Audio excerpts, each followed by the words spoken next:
What's going on, champions? Look, this morning I kind of want to talk to you all um, about success and, provide you with some biblical principles on success from the book of Deuteronomy, chapter 8, and just my interpretation of the scriptures as it is, as I was reading this, and, kind of what God has laid on my heart to share with you all today. I don't get a chance to do this too often. But today I just kind of wanted to come and share this word with you. So the key verse, the key focus is going to be verse 18, Deuteronomy 8 and 18. But I'm going to provide a little bit of context as to what's going on so you see a bigger picture and how to apply these principles to your life. I'm going to start at verse 15 and conclude at verse 19, which will be the verse I want y'all to remember if we don't apply verse 18 to our lives. So let me read. All right, so verse 15. Who led you through that great and terrible wilderness in which you saw fiery serpents and scorpions and thirsty land where there was no water? Who brought water for you out of the flinty rock? Who fed you in the wilderness with manna, which your fathers did not know, that he might humble you and that he might test you to do you good in the end? Then you say in your heart, my power and the might of my hand have gained me this wealth. Verse 18. And you shall remember the Lord your God, for it is he who gives you power to get wealth, that he may establish his covenant, which he swore to your fathers as it is this day. And then 19. And then it shall be, if you by any means forget the Lord your God and follow other gods and serve them and worship them, I testify against you that this day that you shall surely perish. So there are a lot of different principles here in verses 15 through 19.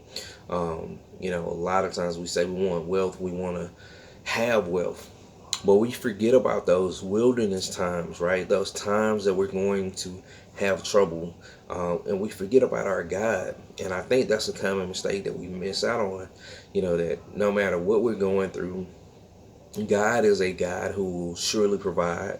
His word has showed us that oftentimes in our day by day, we get caught up so much in the serpents, right? The scorpions of life, that we forget that, God has sent these tests on us. A lot of times our head may just be too big and maybe too swole. And during that particular time, he has sent those tests, those trials in order to humble us, in order to be back with him, to reconnect with him. And as verse 18 says, he who gives you power to get wealth, that he may establish his covenant, which he swore to your fathers as it is this day. So God will give you wealth. He has given you the power in order to get wealth. So to be successful, to be wealthy, to apply this to your personal life, if you're an entrepreneur, right here on the Champion Over Everything podcast, in this particular platform, we're always interviewing, entrepreneurs. And a lot of times, there have been some key things that just about every single interview has mentioned or covered. And that's going to be tests and trials, being humble, remaining faithful to God, allowing God to do the work within us. And once he's done that work within us, he uses us to go out, to be that light, to be that image of him out there outside of the world, right? And then he brings about success.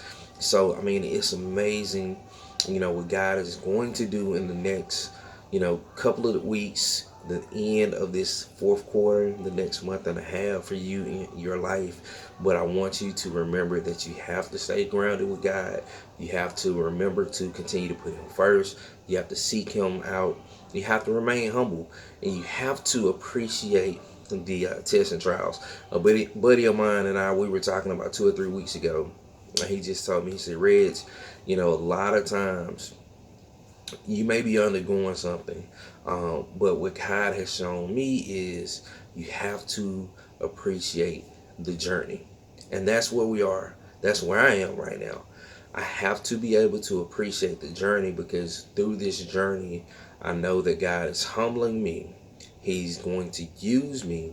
He's going to continue to provide for me. And that's one thing we got to remember, that no matter how big we may want things to be, we can never forget the small things that God is already doing to provide for us each and every single day, right? We have to remember those things. And then, if we continue to put God first, He will add wealth back to us. So, this is just some short 5 to 6 minutes I wanted to share with you all. Continue to, put God first. Continue to seek His word. Continue to seek His will, and He will guide you. He will guard your heart. He will guard your mind. He will protect you, and He will be the one to bring you wealth. That's my word for today. God bless. Take care.